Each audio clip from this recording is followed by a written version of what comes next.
प्यारे बच्चों, आप सभी लॉकडाउन के कारण अपने अपने घरों में हैं। ऐसे समय में हम लेकर आए हैं आपके लिए डिजी साथ कार्यक्रम।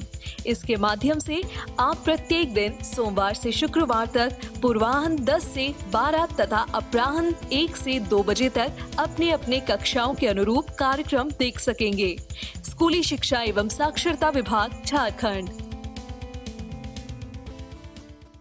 नमस्ते दोस्तों, आपका झारखंड सरकार के डीजी साथ प्रोग्राम में स्वागत है। आइए देखते हैं कि आज हम क्या पढ़ेंगे। हम एपिसोड की शुरुआत कक्षा 10 के अध्याय जे प्रक्रम से करेंगे और इसके आधार पे कुछ रोचक प्रश्नों को भी हल करेंगे। फिर उसके बाद कक्षा 10 के सामाजिक विज्ञान के अध्याय यूरोप में राष्ट्रवाद का उदय का अध्ययन करेंगे और उसके आधार पे भी कुछ रोचक प्रश्नों को हल करेंगे। फिर उसके बाद कक्षा 12वीं के विज्ञान के अध्याय विलियम को पढ़ेंगे और फिर उसके बाद विज्ञान के ही दूसरे अध्याय पुष्पी पादपों में लैंगिक प्रजनन के बारे में भी चर्चा करेंगे और इन अध्यायों के आधार पे कुछ रोचक प्रश्नों को भी हल करेंगे। तो आइए शुरू करते हैं अपना प्रोग्राम डीजी साथ। अब पढ़ाई नहीं रुकेगी। नमस्कार दोस्तों, आज जो हम अध्याय करने जा रहे हैं उसका नाम है जैव प्रक्रम। आज हम इसका तीसरा भाग करेंगे। दरअसल इससे पहले वाले भाग में हमने जाना था कि पोषण क्या होता है और कितने तरह का होता है। इस भाग में हम जानेंगे कि आखिर जो ये पोषण होता है ये मनुष्यों में किस तरीके से होता है। तो शुरुआत करते हैं आहार नली को समझते हुए। ये आहार नली का चित्र है। आहार नली के अंदर हमारा जो काम होता है वो होता है पाचन का। पाचन के बाद यहाँ पर जो हमारे शुद्रांत है वहां पर बचे हुए भोजन का होता है अवशोषण, और अवशोषण होने के बाद जो खाना होता है वो चला जाता है हमारे रक्त में, जहां पर उससे हमें ऊर्जा मिलती है। परंतु शुद्रांत में सभी भोजन का अवशोषण नहीं होता, क्योंकि कुछ भोजन ऐसा होता है जो हमारा शरीर अवशोषित नहीं कर सकता। इसे हम कहते हैं कचरा, क्योंकि इसे हमारे शरीर से बाहर निकालना है। और इसका काम करता है हमारा बृहद्रांत। यहाँ पर उत्सर्जन होता है, जहाँ से जो भोजन होता है जिसकी कोई जरूरत नहीं है उसे शरीर से बाहर निकाला जाता है। तो ये है हमारे आहार नली में होने वाले प्रक्रम। चलिए इन्हें थोड़ा डिटेल में समझते हैं। शुरुआत करते हैं सबसे पहले से, जो है हमारा मुंह। भोजन को हमारे दांतों से चबाकर और लार द्वारा भोजन को गीला करके शारीरिक रूप से सरल पदार्थों में तोड़ा जाता है। जैसा कि हम जानते हैं हमारे मुंह में दांत होते हैं जो हमारे भोजन को तोड़ते हैं, और हमारे मुंह में जो लार होती है जो कि हमारे लार ग्रंथि से निकलती है वो भोजन को कोमल बनाती है, जिससे कि भोजन आसानी से हमारे शरीर में प्रवेश कर सके। अब अगर हम बात करें लार ग्रंथि की, तो लार ग्रंथियों द्वारा लार निकलता है। अब ये जो लार होता है, इस लार के अंदर लार एमाइलेज नामक एक एंजाइम होता है। ये स्टार्च को तोड़ता है, जिससे हमें साधारण शर्करा मिलती है। यहाँ पर हमारे मुंह का काम खत्म हो जाता है। इसके बाद हमारा जो भोजन होता है वो ग्रास नली से होते हुए हमारे आमाशय तक पहुँचता है। ग्रास नली हमारे मुंह से पेट को जोड़ती है, जिससे जो हमारा भोजन है वो मुंह से होते हुए पेट तक पहुंच जाता है। अब यहाँ पर एक सवाल है कि अगर हम उल्टा खड़े हो जाएं तो भोजन मुंह में वापस नहीं आता, ऐसा क्यों? अगर सोचा जाए कि हम उल्टा खड़े हों तो क्या होगा कि हमारा पेट ऊपर चला जाएगा और हमारा मुंह नीचे आ जाएगा। तो गुरुत्वाकर्षण के कारण क्या होना चाहिए कि पेट से भोजन वापस मुंह में आ जाना चाहिए, परंतु ऐसा नहीं होता। इसका कारण है कि जो हमारा ग्रास नली होता है वो मांसपेशियों से बना होता है और उसका भोजन के ऊपर बहुत अच्छा नियंत्रण होता है। वो हमारे भोजन को धक्का देकर हमारे आमाशय तक पहुंचाता है, और जो भोजन है वो गुरुत्वाकर्षण के कारण नीचे नहीं आता। और यही कारण है कि उल्टा खड़े होने पर जो भोजन है वो पेट से वापस मुंह तक नहीं आता। हमारी ग्रास नली में जो ये गति होती है इसे कहा जाता है क्रमांकुचन गति, जिससे जो हमारा भोजन होता है वो मुंह से होते हुए पेट तक पहुंचाया जाता है। अब अगर हम बात करें आमाशय की, तो आमाशय एक बृहत अंग है। जो भोजन के आने पर फैल जाता है। तो ये एक गुब्बारे की तरह है जिसमें जितना भोजन डाला जाए वो उतना ज्यादा फैल जाता है, परंतु गुब्बारे की तरह ही इसकी भी एक लिमिट होती है। अगर हम जरूरत से ज्यादा भोजन आमाशय में डालेंगे तो वो फट सकता है। आमाशय की पेशीय भित्ति भोजन को अन्य पाचक रसों के साथ मिश्रित करने में सहायक होती है। अब आमाशय के अंदर होता क्या है कि आमाशय के अंदर गैस्ट्रिक ग्रंथि होती है जिससे पाचक रस निकलता है। पाचक रस के अंदर होता है हाइड्रोक्लोरिक अम्ल और होता है पेप्सिन। हाइड्रोक्लोरिक अम्ल बहुत ही ज्यादा तनु अम्ल होता है और इस कारण जितने भी विषाणु और कीड़े मकोड़े हमारे भोजन में होते हैं वो हमारे पेट में मर जाते हैं। अब हाइड्रोक्लोरिक अम्ल एक अम्लीय माध्यम तैयार करता है और पेप्सिन जो होता है वो अम्लीय माध्यम में ही काम कर सकता है और इसलिए यह पेप्सिन की क्रिया में सहायक होता है। गैस्ट्रिक ग्रंथि से एक और एंजाइम निकलता है जिसका नाम है श्लेष्मा। श्लेष्मा आमाशय के आंतरिक आस्तर की अम्ल से रक्षा करता है। अब इसके बाद क्या होता है कि जो हमारा भोजन है वो आमाशय से क्षुद्रांत में प्रवेश करता है। यह अवरोधनी पेशी द्वारा नियंत्रित होता है।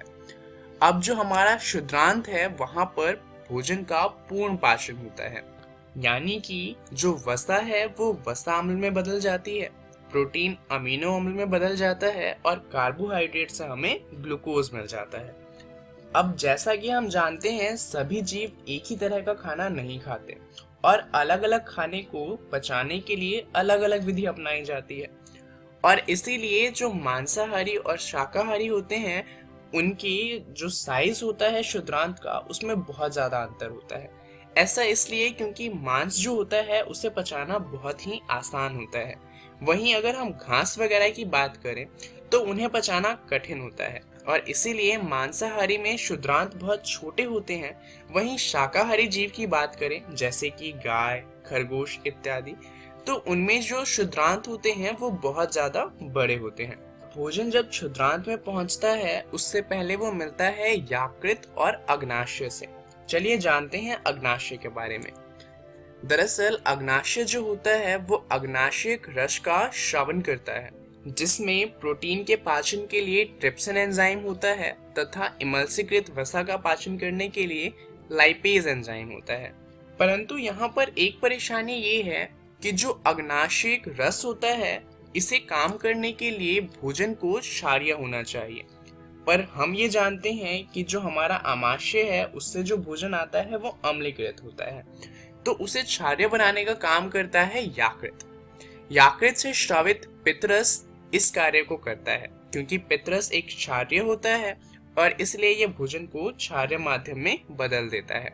यह कार्य वसा पर क्रिया करने के अतिरिक्त है, यानी कि जो हमारा यकृत होता है वो वसा पर भी कार्य करता है। ये क्या करता है, बड़ी गोलिकाओं को छोटी गोलिकाओं में बदल देता है क्योंकि बड़ी गोलिकाएं जो होती हैं वसा की उन्हें पचाना उतना आसान नहीं होता और इसीलिए जब यकृत इन्हें छोटी गोलिकाओं में बदल देता है तो इन्हें आसानी से पचाया जा सकता है।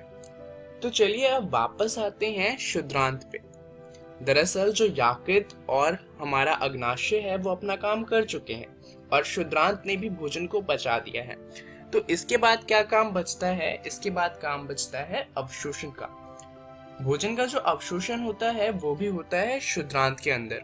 क्षुद्रांत के आंतरिक आस्तर पर अनेक उंगलियों जैसे प्रवर्ध होते हैं जिन्हें दीर्घरोम कहते हैं। ये अवशोषण का सतही क्षेत्रफल बढ़ा देते हैं और इससे क्या होता है कि दीर्घरोम में जो रुधिर वाहिकाएं होती हैं इनकी बहुतायत होती है जो भोजन को अवशोषित करके शरीर के प्रत्येक कोशिका तक पहुंचा देते हैं, जहां पर कोशिकाओं के अंदर इनसे ऊर्जा बनाई जाती है। अब इन दीर्घरोम से सारा भोजन अवशोषित नहीं होता। जो बिना पचा भोजन होता है उसे बृहदांत्र में भेज दिया जाता है जहां पर अधिसंख्य दीर्घरोम इस पदार्थ में से जल का अवशोषण कर लेते हैं और उसके बाद इन्हें शरीर से बाहर निकाल दिया जाता है। तो चलिए जानते हैं कि इस वीडियो में हमने क्या क्या जान लिया। इस वीडियो में हमने जाना कि आखिर मनुष्यों में पोषण किस तरीके से होता है। अब इसके बारे में आप अपनी NCERT ये बुक का जैव प्रक्रम वाला अध्याय पढ़िएगा जहां पर आपको पढ़ना है मनुष्यों में पोषण। इसके अंदर आपने इस वीडियो में जो भी चीज़ें पढ़ी हैं वो डिटेल में लिखी हुई हैं और आपको ये चीज़ें और अच्छे से समझ में आ जाएंगी, इसलिए आप उन्हें ज़रूर पढ़िएगा। तो इसके बाद हम अगली वीडियो में जानेंगे श्वसन के बारे में। तो आपको 2 काम करने हैं। पहला तो आपको इस वीडियो में जो भी पढ़ा है उसे पढ़ना है और अगली कक्षा में आपको श्वसन पढ़ के आना है, जिससे जो वीडियो हो वो आपको और अच्छे से समझ आए। इस वीडियो के लिए इतना ही। धन्यवाद।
Hello friends, Hindi smart class में आपका स्वागत है। आज हम जिस विषय पर बात करेंगे उसका नाम है यूरोप में राष्ट्रवाद का उदय। क्या आपको पता है यूरोप में राष्ट्रवाद कब और कैसे हुआ? चलिए जानते हैं। इस वीडियो में आज हम 2 विषयों पर बात करेंगे। पहला है फ्रांसीसी क्रांति और दूसरा है यूरोप में राष्ट्रवाद। तो चलिए दोस्तों शुरू करते हैं। 1848 में एक फ्रांसीसी कलाकार फ्रेडरिक सोरियो ने 4 चित्रों की एक श्रृंखला बनाई। इनमें उसने सपनों का एक संसार रचा जो उसके शब्दों में जनतांत्रिक और सामाजिक गणतंत्रों से मिलकर बना था। दोस्तों, यह है वह चित्र। इस चित्र में यूरोप और अमेरिका के लोग दिखाए गए हैं। सभी उम्र और सामाजिक वर्गों के स्त्री पुरुष एक लंबी कतार में स्वतंत्रता की प्रतिमा की वंदना करते हुए जा रहे हैं। यहाँ आप ज्ञानोदय के एक हाथ में उसकी मशाल भी देख सकते हैं और दूसरे में मनुष्य के अधिकारों का घोषणा पत्र। तो चलिए दोस्तों, हम जानते हैं कि राष्ट्रवाद कब और कैसे हुआ। 19वीं सदी के दौरान यूरोप में राष्ट्रवाद एक ऐसी ताकत बनकर उभरा जिससे यूरोप के राजनीतिक और मानसिक जगत में भारी परिवर्तन ला दिया। इन परिवर्तनों से अंततः यूरोप के बहुराष्ट्रीय साम्राज्यों के स्थान पर राष्ट्र राज्य का उदय हुआ।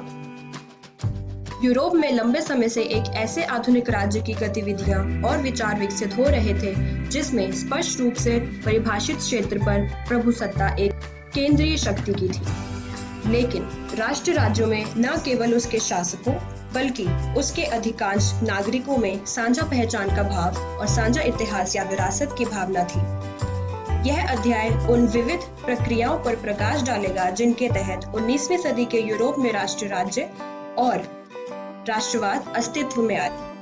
आइए अब जानते हैं कि फ्रांसीसी क्रांति और राष्ट्र का विचार कैसे हुआ। राष्ट्रवाद की पहली स्पष्ट अभिव्यक्ति 1789 में फ्रांसीसी क्रांति के साथ हुई। जैसा कि आपको याद होगा कि 1789 में फ्रांस एक ऐसा राज्य था जिसके संपूर्ण भूभाग पर एक निरंकुश राजा का आधिपत्य था। क्रांति ने घोषणा की कि अब लोगों द्वारा राष्ट्र का गठन होगा और वे ही उसकी नियति तय करेंगे। प्रारंभ से ही फ्रांसीसी क्रांतिकारियों ने ऐसे अनेक कदम उठाए जिनसे फ्रांसीसी लोगों में एक सामूहिक पहचान की भावना पैदा हो सकती थी। फ्रांस में फिर स्टेट जनरल का नाम बदलकर नेशनल असेंबली भी कर दिया गया और पितृभूमि और नागरिक जैसे विचारों ने एक संयुक्त समुदाय के विचार पर बल दिया जिससे एक संविधान के अंतर्गत समान अधिकार प्राप्त थे। चलिए दोस्तों, अब मुझे बताइए, क्या आप इस व्यक्ति को जानते हैं? जी हाँ, यह है नेपोलियन बोनापार्ट। नेपोलियन के नियंत्रण में जो विशाल क्षेत्र आया, वहां उसने ऐसे अनेक सुधारों की शुरुआत की जिन्हें फ्रांस में पहले ही आरंभ किया गया था। फ्रांस में राजतंत्र वापस लाकर नेपोलियन ने निस्संदेह वहां प्रजातंत्र को नष्ट किया, मगर प्रशासनिक क्षेत्र में उसने क्रांतिकारी सिद्धांतों का समावेश किया था ताकि पूरी व्यवस्था अधिक तर्कसंगत और कुशल बन सके। 1804 की नागरिक संहिता, जिसे आमतौर पर नेपोलियन की संहिता भी कहा जाता है, ने जन्म पर आधारित विशेष अधिकार समाप्त कर दिए थे। उसने कानून के समक्ष बराबरी और संपत्ति के अधिकार को सुरक्षित भी बनाया। डच गणतंत्र, स्विट्जरलैंड, इटली और जर्मनी में नेपोलियन ने प्रशासनिक विभाजनों को सरल बनाया, सामंती व्यवस्था को खत्म किया और किसानों को भूदासत्व और जागीरदारी शुल्कों में मुक्ति दिलाई। तो चलिए दोस्तों, अब हम जान लेते हैं कि यूरोप में राष्ट्रवाद का निर्माण कैसे हुआ।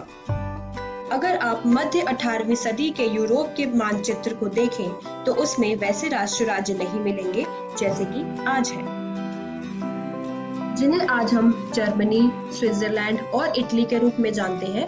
तब वह राजशाहियों, डचियों और कैंटनों में बटे हुए थे। तो फिर राष्ट्रवाद और राष्ट्र राज्य का विचार कैसे उभरा, चलिए देखते हैं। राष्ट्रवाद और राष्ट्र राज्य का विचार इन 4 प्रक्रियाओं में हुआ, जैसे कि कुलीन वर्ग और नया मध्य वर्ग, दूसरा उदारवादी राष्ट्रवाद के मायने, तीसरा 1815 के बाद एक नया रूढ़िवाद और चौथा क्रांतिकारी। तो चलिए अब जान लेते हैं कि कुलीन वर्ग और नया मध्य वर्ग में क्या क्या तब्दीली या क्या क्या चीजें वापरी।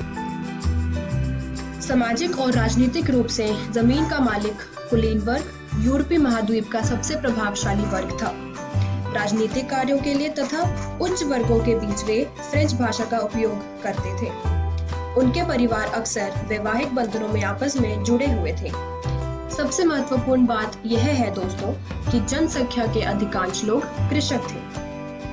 तो चलिए अब हम जानते हैं कि उदारवादी राष्ट्रवाद के क्या मायने थे।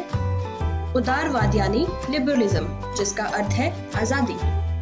मध्य वर्गों के लिए उदारवाद का मतलब था व्यक्ति के लिए आजादी और कानून के समक्ष सबकी बराबरी। आर्थिक क्षेत्र में उदारवाद बाजारों की मुक्ति और चीजों तथा पूंजी के आवागमन पर राज्य द्वारा लगाए गए नियंत्रण का खत्म करना पक्ष में था। संपूर्ण 19वीं सदी तथा 20वीं सदी के आरंभिक वर्षों में महिलाओं और संपत्तिहीन पुरुषों ने समान राजनीतिक अधिकारों की मांग करते हुए विरोध आंदोलन चलाए। उस समय पनप रही व्यापक राष्ट्रवादी भावनाओं को आर्थिक राष्ट्रवाद की लहर ने मजबूत बनाया। आइए अब जानते हैं कि 1815 के बाद एक नया रूढ़िवाद कैसे हुआ। 1815 में नेपोलियन की हार के बाद यूरोपीय सरकारों रूढ़िवाद की भावनाओं से प्रेरित थी। रूढ़िवाद मानते थे कि राज्य और समाज की स्थापित पारंपरिक संस्थाएं जैसे चर्च, संपत्ति और परिवार को बनाए रखना चाहिए। 1815 की वियना संधि यानी ट्रीटी ऑफ वियना तैयार की, जिसका उद्देश्य उन कई सारे बदलावों को खत्म करना था जो नेपोलियाई युद्धों के दौरान हुए थे। फ्रांसीसी क्रांति की स्मृति उदारवादियों को लगातार प्रेरित कर रही थी। नई रूढ़िवादी व्यवस्था के आलोचक उदारवादी राष्ट्रियों द्वारा उठाया गया एक मुख्य मुद्दा था प्रेस की आजादी। 1815 में क्रांतिकारी होने का मतलब उन राजतंत्र व्यवस्थाओं का विरोध करना से था जो वियना कांग्रेस के बाद स्थापित की गई थी। साथ ही स्वतंत्रता और मुक्ति के लिए प्रतिबद्ध होना और संघर्ष करना क्रांतिकारी होने के लिए जरूरी था।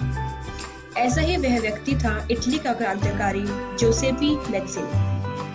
वह कार्बोनेरी के गुप्त संगठन का सदस्य बन गए।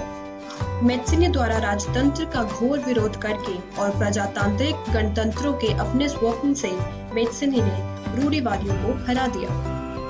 तो चलिए दोस्तों, अब बताइए कि हमने आज क्या सीखा। हमने इस वीडियो में आज सीखा कि फ्रांस में राष्ट्र का विचार कैसे हुआ था और यूरोप में राष्ट्रवाद का निर्माण कब हुआ था। अब दोस्तों हम अगली वीडियो में सीखेंगे क्रांतियों का युग, जो कि 1830 से लेकर 1848 तक था। धन्यवाद। Hello friends, Hindi smart class में आपका स्वागत है।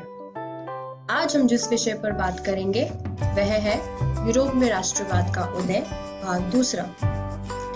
इस वीडियो में आज हम दो विषयों पर बात करेंगे। पहला फ्रांस में विद्रोह और दूसरा जर्मनी और इटली का निर्माण कैसे हुआ वो हम जानेंगे। आइए शुरू करते हैं। फ्रांस में प्रथम विद्रोह जुलाई 1830 में हुआ था। जैसे जैसे रूढ़िवादी व्यवस्थाओं ने अपनी ताकत को और मजबूत बनाने की कोशिश की, वैसे ही यूरोप के अनेक क्षेत्रों में उदारवाद और राष्ट्रवाद को क्रांति से जोड़कर देखा जाने लगा। 1815 के बाद हुई रूढ़िवादी प्रतिक्रिया के दौरान सत्ता में बहाल किया गया था उन्हें अब उदारवादी क्रांतिकारियों ने उखाड़ फेंका। एक घटना जिसने पूरे यूरोप के शिक्षित अभिजात वर्ग में राष्ट्रीय भावनाओं का संचार किया वह थी यूनान का स्वतंत्रता संग्राम। यूरोप में क्रांतिकारी राष्ट्रवाद की प्रगति से यूनानियों का आजादी के लिए संघर्ष 1821 में आरंभ हो गया।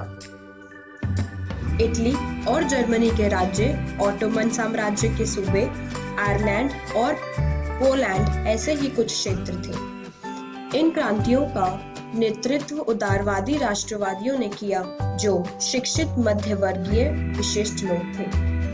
इनमें प्रोफेसर, स्कूली अध्यापक, क्लर्क और वाणिज्य व्यापार में लगे मध्य वर्गों के लोग शामिल थे।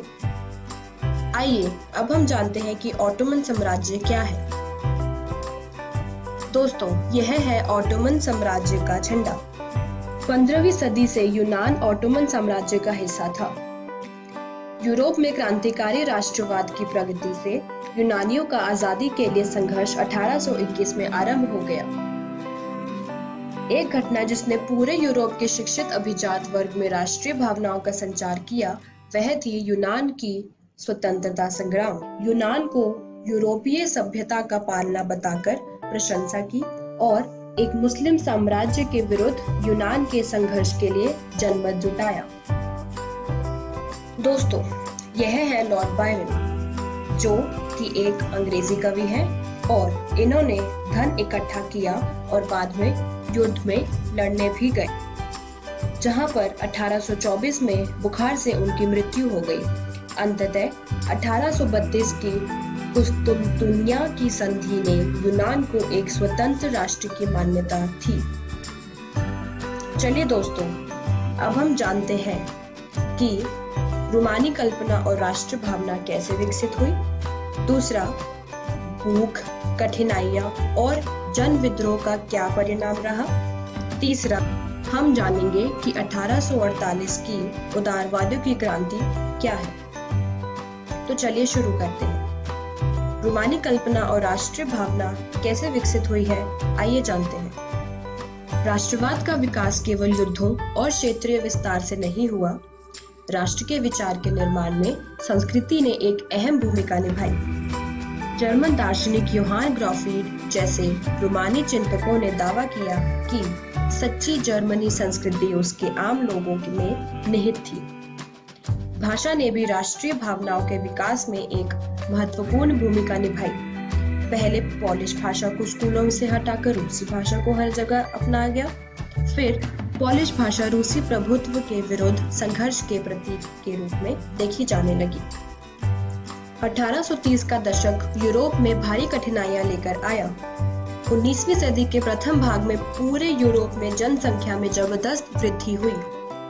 1848 ऐसा ही एक वर्ष था।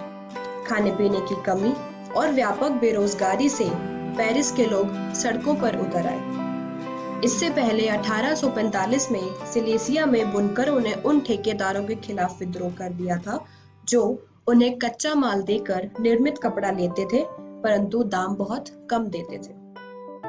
1848 में जब अनेक यूरोपीय देशों में गरीबी, बेरोजगारी और भूखमरी से ग्रस्त किसान मजदूर विरोध कर रहे थे, तब एक क्रांति भी हो रही थी।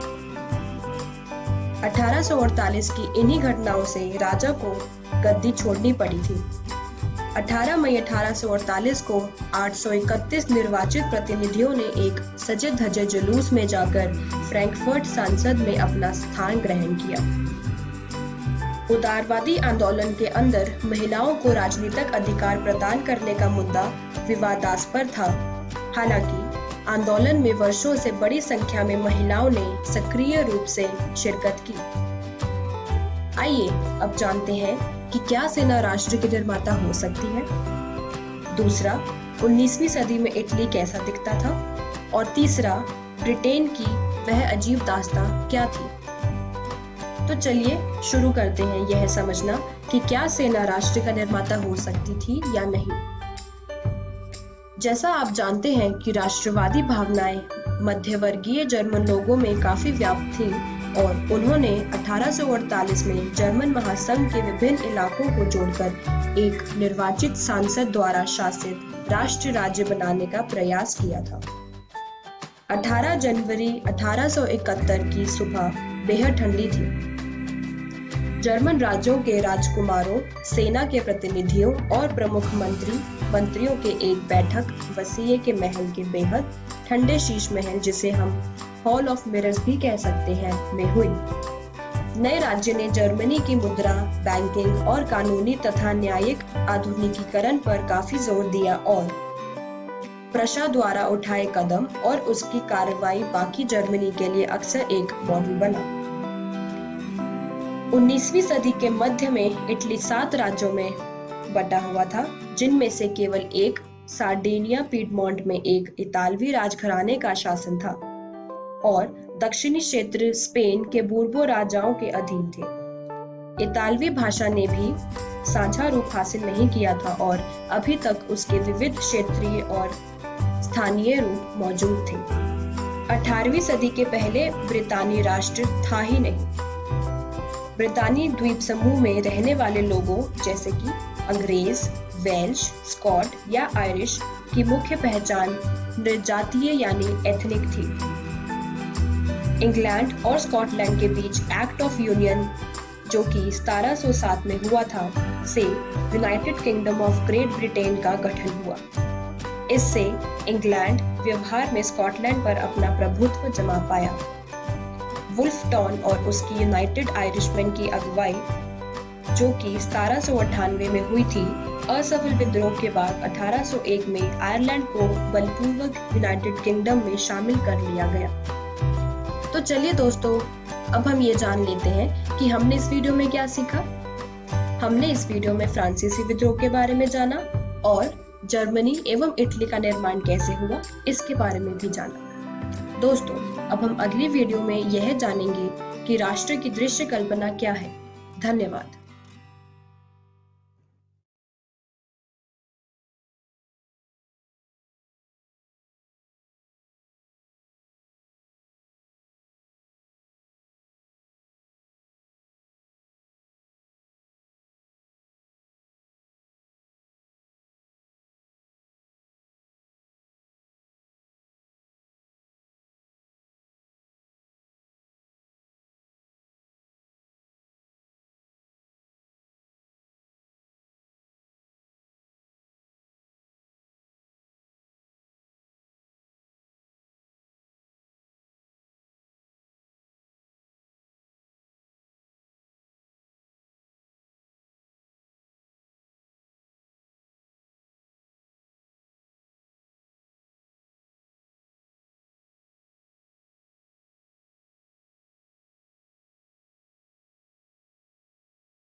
नमस्कार दोस्तों, आज हम कक्षा 12वीं के रसायन विज्ञान का दूसरा अध्याय विलयन शुरू करने जा रहे हैं। वीडियो को शुरू करने से पहले आइए देखते हैं कि आज की इस वीडियो में हम कौन कौन से विषयों पर बात करने वाले हैं। आज की इस वीडियो में सबसे पहले हम विलयन का परिचय पढ़ेंगे, उसके बाद हम विलयन की सांद्रता पढ़ेंगे और उसके बाद हम विलेयता के बारे में पढ़ेंगे। तो शुरू करते हैं विलयन के परिचय से।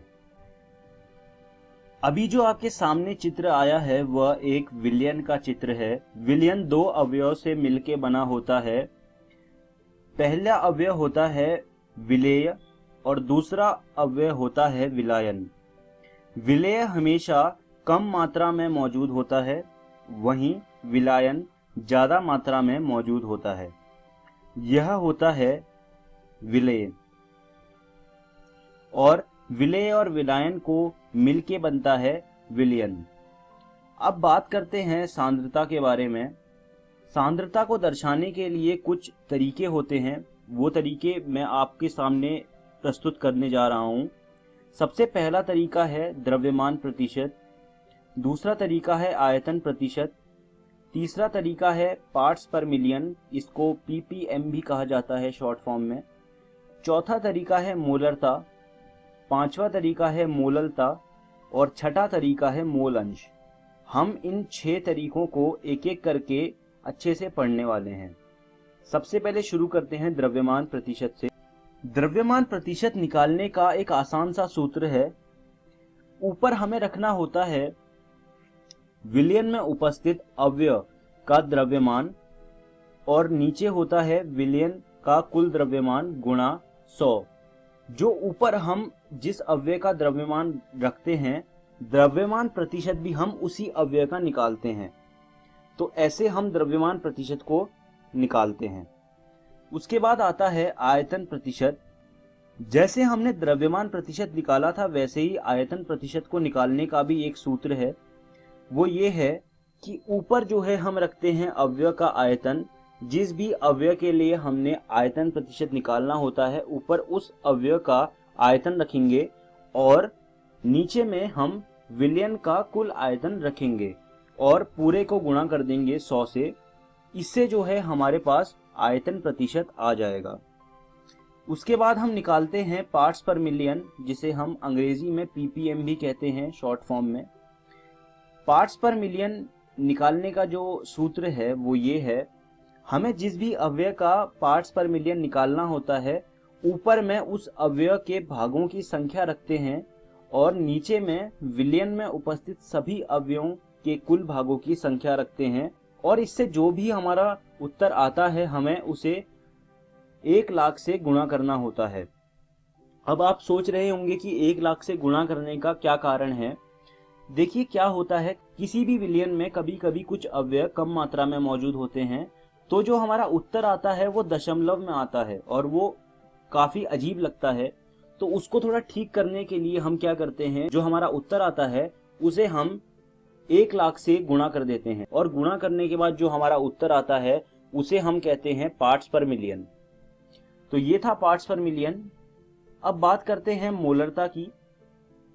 मोलरता का जो सूत्र होता है वो ये होता है, ऊपर हम विलेय के मोल रखते हैं और नीचे विलयन का लीटर में आयतन रखते हैं।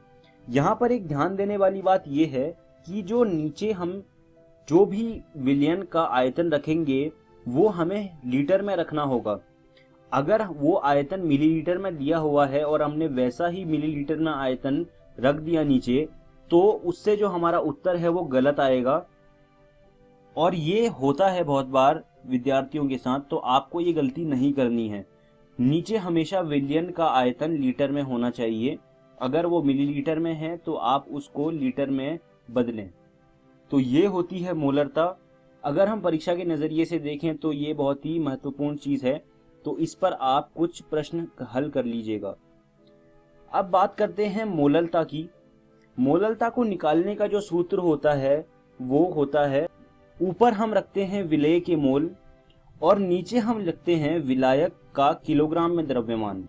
यहाँ पर 2 बातें ध्यान देने वाली हैं। नीचे जो है वो हमेशा विलायक का द्रव्यमान आएगा।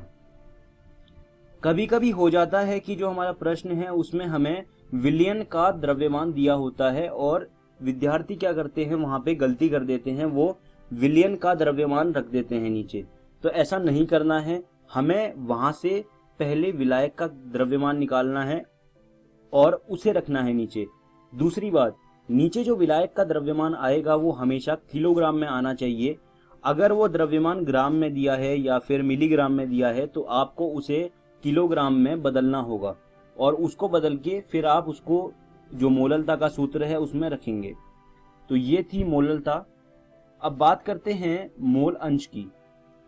मोल अंश का जो हमारा सूत्र होता है वो यह होता है, ऊपर आता है अव्यय के मोल की संख्या। जिस भी अव्यय के लिए हमें मोल अंश निकालना होता है, ऊपर हम उस अव्यय के मोलों की संख्या रखते हैं और नीचे हम सभी अव्यय के मोलों की कुल संख्या रखते हैं और इससे हमारा मोल अंश निकल आता है। मोल अंश भी एक बहुत ही महत्वपूर्ण चीज है। मैं आपको सुझाव दूंगा कि आप इस पे आधारित कुछ प्रश्न जो है अपनी किताब से कर लीजिएगा। अब बात करते हैं विलेयता की। किसी भी अव्यय की विलेयता एक निश्चित ताप पर विलायक की निश्चित मात्रा में घुली हुई उस पदार्थ की अधिकतम मात्रा होती है। यह विलेयता की परिभाषा है। यहाँ पर ध्यान देने वाली बात यह है कि विलेयता हमेशा एक निश्चित तापमान पे ली जाती है। अगर तापमान बदल दिया जाएगा तो विलेयता भी बदल जाएगी। अब हम इस वीडियो के अंत में आ गए हैं।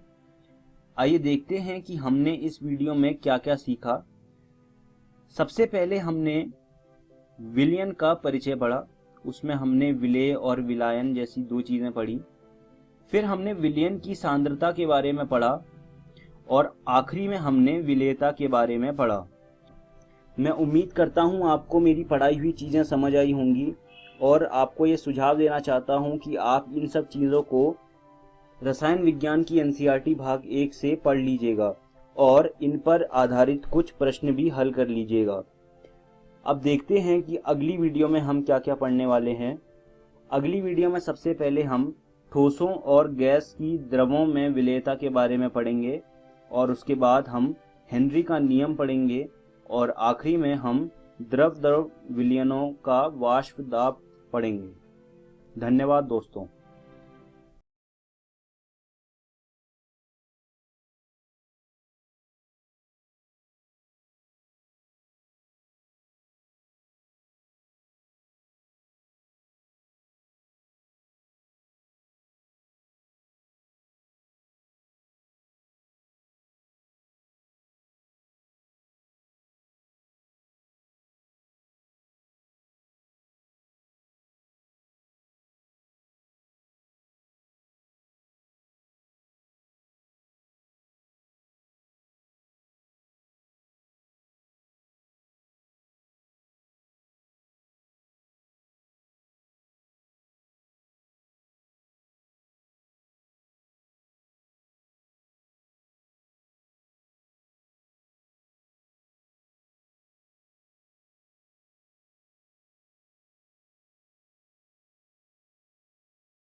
नमस्कार दोस्तों, आज हम विलयन पार्ट का दूसरा भाग शुरू करने जा रहे हैं।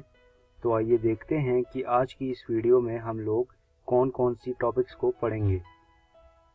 सबसे पहले हम ठोसों और गैस की द्रवों में विलेयता के बारे में पढ़ेंगे और उसके बाद हम हेनरी का नियम पढ़ेंगे।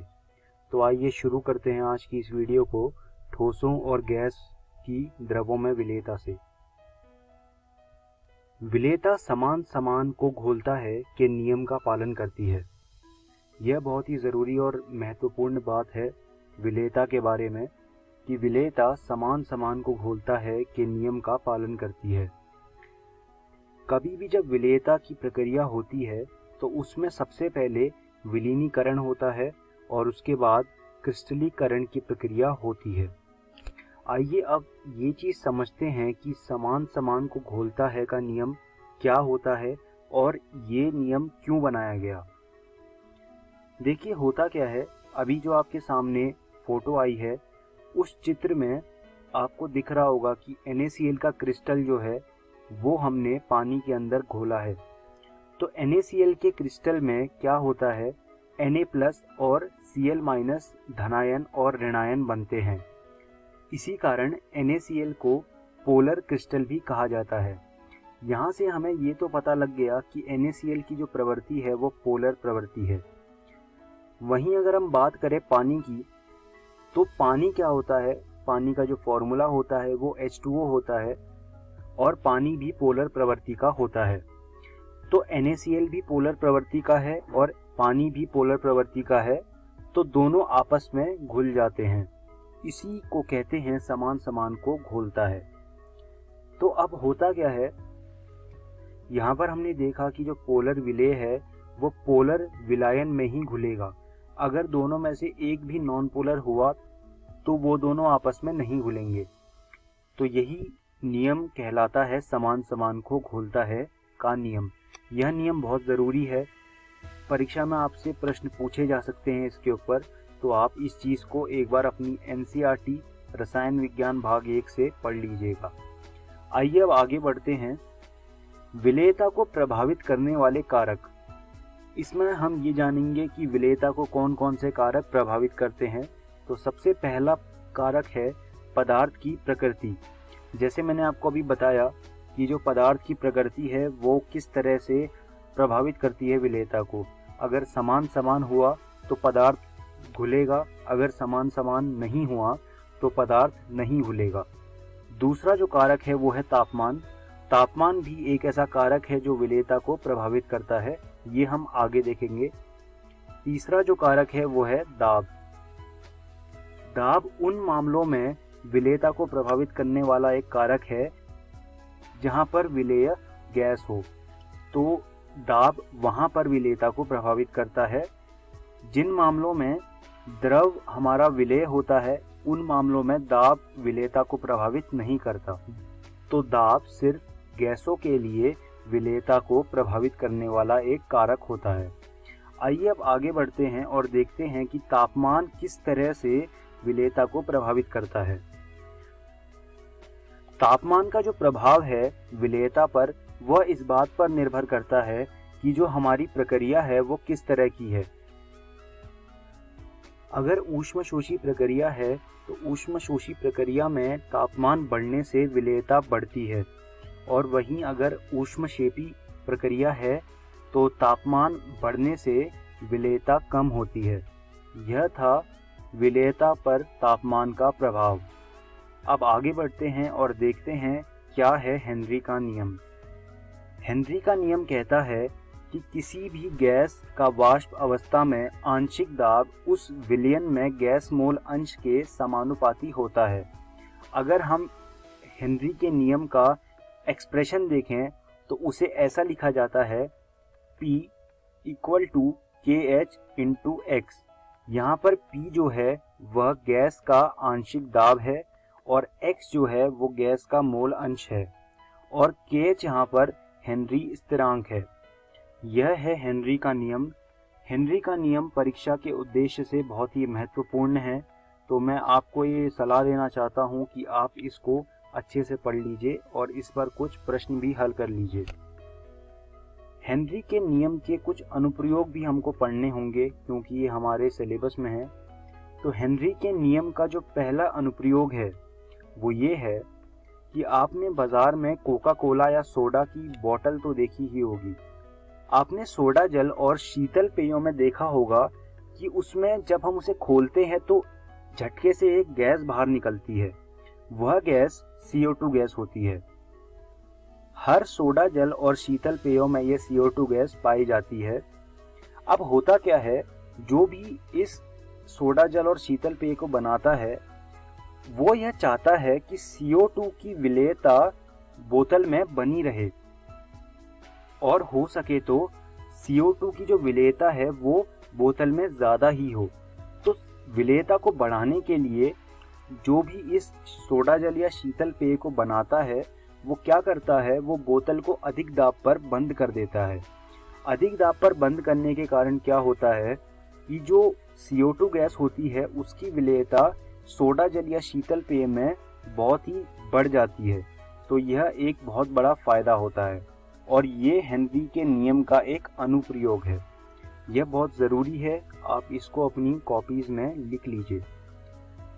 अब अगला जो हेनरी के नियम का अनुप्रयोग है वह यह है कि गहरे समुद्र में जो गोताखोर जाते हैं, आपने देखा होगा कि वो ऑक्सीजन सिलेंडर लगा के जाते हैं। आपने फिल्मों में या फिर टीवी में कभी देखा होगा कि जो गहरा समुद्र होता है उसमें जो गोताखोर जाते हैं वह ऑक्सीजन सिलेंडर लगा के जाते हैं।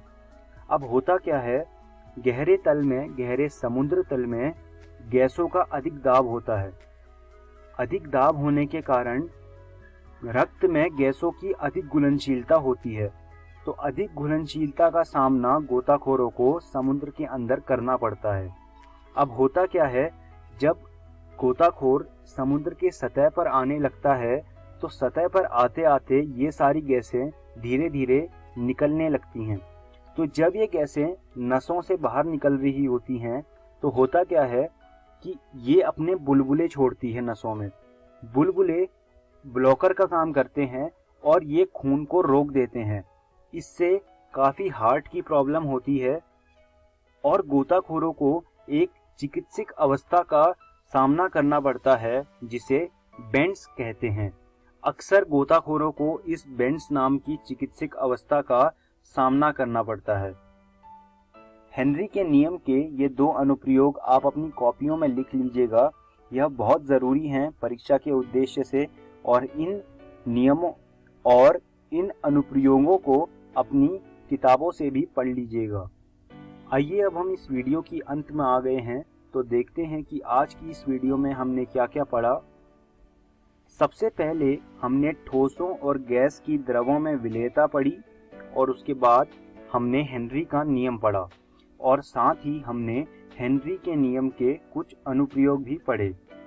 तो आज की वीडियो में हमने ये सब पढ़ा। मैं उम्मीद करता हूँ कि आपको मेरी पढ़ाई हुई चीज़ें समझ आई होंगी। मैं ये आपको एक सलाह देना चाहता हूँ कि आप ये सब चीज़ें NCERT रसायन विज्ञान भाग 1 से पढ़ लीजिएगा। अगली वीडियो में हम लोग राउल्ट नियम पढ़ेंगे और उसके बाद हम आदर्श एवं अनादर्श विलयन के बारे में पढ़ेंगे। धन्यवाद दोस्तों।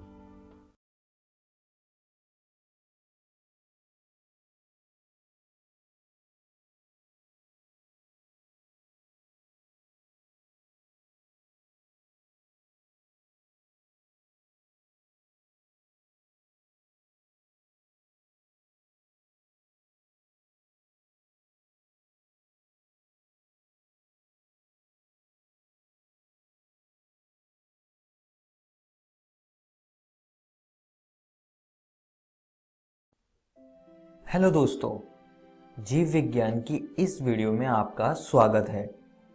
आज हम एक नया अध्याय शुरू करने जा रहे हैं जिसका नाम है पुष्पी पादपों में लैंगिक प्रजनन। इस वीडियो में हम पुष्प, पुंकेसर, लघु बीजाणुधानी तथा परागकण के बारे में चर्चा करेंगे। तो चलिए शुरू करते हैं पुष्प से। अब दोस्तों, जैसे कि आप देख सकते हैं, यह एक पुष्प का चित्र है जिसके अलग अलग भाग हैं। वृत्तिकाग्र, वृत्तिका, अंडाशय, परागकोश, तंतु, दल, बाह्य दल और पुष्पासन। अब दोस्तों, वृत्तिकाग्र, वृत्तिका और अंडाशय मादा जननांग स्त्री केसर के हिस्से हैं, तो ये चीज आपको याद रखनी है। और परागकोश और तंतु नर जननांग पुंकेसर के हिस्से हैं। अब एक या उससे ज्यादा स्त्री केसर आपस में मिलकर जायांग बनाते हैं, और इसी तरह से एक या उससे ज्यादा पुंकेसर मिलकर पुमंग बनाते हैं, और बाह्य दल आपस में मिलकर कैलिक्स बनाते हैं, और दल आपस में मिलकर कोरोला बनाते हैं। आइए अब हम पुष्प के नर जननांग पुंकेसर को समझते हैं।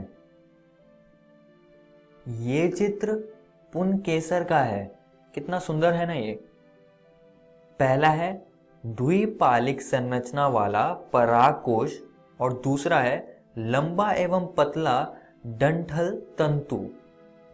जरा यहाँ देखिए, ये चित्र पुंकेसर का आपकी एनसीईआरटी किताब का है, जिसमें कि मैंने परागकोश और तंतु को दिखाया हुआ है। और ये पुंकेसर तंतु की मदद से पुष्प से जुड़ा रहता है। यहाँ पर पराग सैक होता है, जहाँ पर पराग कण उत्पन्न होते हैं और इन्हीं पराग सैक में 4 लघु बीजाणुधानी होती है, जिसके बारे में हम अभी पढ़ेंगे।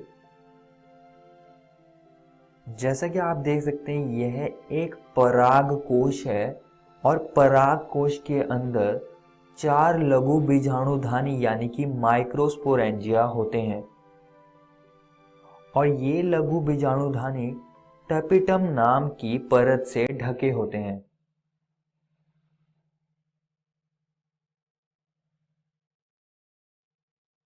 इन लघु बीजाणुधानी के अंदर लघु बीजाणु मात्र कोशिकाएं होती हैं और इन कोशिकाओं की भित्ति कैलोस नाम की परत से बदल जाती है। अब लघु बीजाणु मात्र कोशिका में मियोसिस से विभाजन होने लगते हैं, जिसके परिणाम स्वरूप 4 लघु बीजाणु बनते हैं, जिन्हें हम लघु बीजाणु चतुष्टय या चतुष्क कहते हैं। बाद में कैलोस की परत हट जाती है और स्पोरोपोलिनिन की परत इनके ऊपर आ जाती है। टपिटम परत भी अतिरिक्त स्पोरोपोलिनिन उत्पन्न करने लगती है और ये अतिरिक्त स्पोरोपोलिनिन लघु बीजाणु के ऊपर आने लगती है।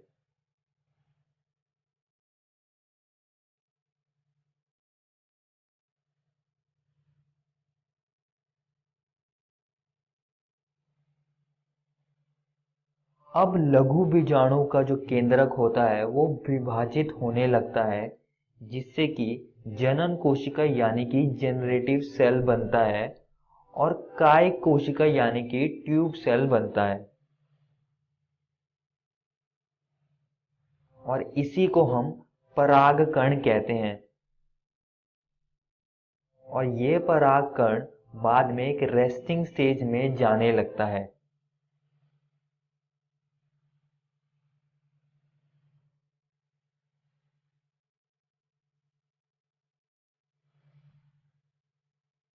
आइए अब आगे बढ़ते हैं और लघु बीजाणुधानी की संरचना को समझते हैं। अब इनमें 4 भित्ति परतें होती हैं, जो कि हैं अंतस्त्वचा यानी कि एपिडर्मिस, अंतःस्थीसियम यानी कि एंडोथीसियम और मध्य परत यानी कि मिडल लेयर। ये तीनों परतें संरक्षण प्रक्रिया का कार्य करती है तथा परागकोश को फूटने में मदद करती है। इसकी आंतरिक परत को टेपिटम कहते हैं, जो कि विकासशील पराग कणों को पोषण देती है। और सबसे अंदर की ओर माइक्रोस्पोर मदर सेल यानी कि लघु बीजाणु मात्र कोशिका होती है। और दोस्तों जरा यहाँ देखिए, ये आपकी एनसीईआरटी किताब का चित्र है, जिसमें कि आप देख सकते हैं कि पॉलन ग्रेन्स यानी कि परागकण कैसे उत्पन्न हो रहे हैं। अब दोस्तों आपको लघु बीजाणु जनन की परिभाषा जरूर याद रखनी है, जो कि है जैसे जैसे परागकोश विकसित होता है, बीजाणुजन ऊतकों की कोशिकाएं अर्धसूत्री विभाजन द्वारा सूक्ष्म बीजाणु चतुष्टय बनाती है। चलिए अब आगे बढ़ते हैं और परागकण को समझते हैं। ये नर युग्मोद्भव का प्रतिनिधित्व करता है। ये आमतौर पर गोलाकार होते हैं, जिनका व्यास 25 से 50 माइक्रोमीटर तक हो सकता है। अब हम परागकण की परतों को समझेंगे। वो चीज़ हम इस चित्र से समझेंगे। इनमें दो परतों वाली भित्ति होती है। बाहरी बाह्य चोल होती है जो कि स्पोरोपोलिन से बनी होती है, और आंतरिक भित्ति अंतः चोल होती है जो कि सेल्यूलोज तथा पैक्टिन से बनी होती है। और दोस्तों, परागकण के बाह्य चोल में रंध्र होते हैं जिन्हें हम जनन छिद्र कहते हैं। आइए अब परागकण की कोशिकाओं को समझते हैं। इनमें दो कोशिकाएं होती है, कायिक कोशिका यानी कि वेजिटेटिव सेल और जनरेटिव सेल यानी कि जनन कोशिका। अब हम इनको समझेंगे। कायिक कोशिका बड़ी होती है जिसमें कि प्रचुर खाद्य भंडार होता है। एक विशाल अनियमित आकृति का केंद्रक भी होता है। और दूसरी है जनन कोशिका जो कि छोटी होती है, तुर्कु आकृति वाली होती है, जिसमें कि घना जीव द्रव्य होता है और एक केंद्रक होता है। आइए अब परागकण की कुछ और महत्वपूर्ण बातों को समझते हैं। पॉलन जीवन क्षमता। परागकण की वो अवधि जिसमें वे अंकुरण करने की क्षमता बनाए रखता है, पॉलन जीवन क्षमता कहलाती है। ये क्षमता तापमान तथा आर्द्रता पर निर्भर करती है। जैसे कि चावल और गेहूं के परागकण में ये क्षमता 30 मिनट तक होती है, जबकि रोजेसी, लेग्यूमिनोसी तथा सोलेनेसी में महीनों तक ये क्षमता रहती है। पराग भंडार। पराग कणों को द्रव नाइट्रोजन में कई वर्षों तक भंडारित किया जाता है, जो कि बाद में फसल के उत्पादन में काम आती है। आइए अब आगे बढ़ते हैं और पॉलन एलर्जी को समझते हैं। अब दोस्तों, परागकण एलर्जी करते हैं एवं श्वसनीय वेदना भी पैदा करते हैं, जो कि कभी कभी दमा और श्वसनीय शोथ आदि के रूप में विकसित हो सकती है। अब परागकणों के कुछ फायदे भी हैं जिससे कि पराग उत्पाद यानी कि पॉलन उत्पाद बनते हैं। जैसे कि आप देख सकते हैं, यह टैबलेट और सिरप बनाने के काम आता है और इससे खिलाड़ियों एवं धावक अश्वों की कार्य क्षमता भी बढ़ती है। इस वीडियो में हमने पुष्प को समझा, जिसका हमने नर जननांग पुंकेसर के बारे में चर्चा करी और हमने परागकण के बारे में भी पढ़ा। दोस्तों, मैं आप सभी को एक और बात यहाँ पर बताना चाहूँगा कि आज हमने आपकी एनसीईआरटी किताब के 2 टॉपिक्स को ख़त्म कर लिया है। आप इनको ज़रूर घर से किताब से पढ़कर आइएगा। अगली वीडियो में हम स्त्री केसर, गुरु बीजाणुधानी, भ्रूणकोश और परागण के बारे में चर्चा करेंगे। धन्यवाद।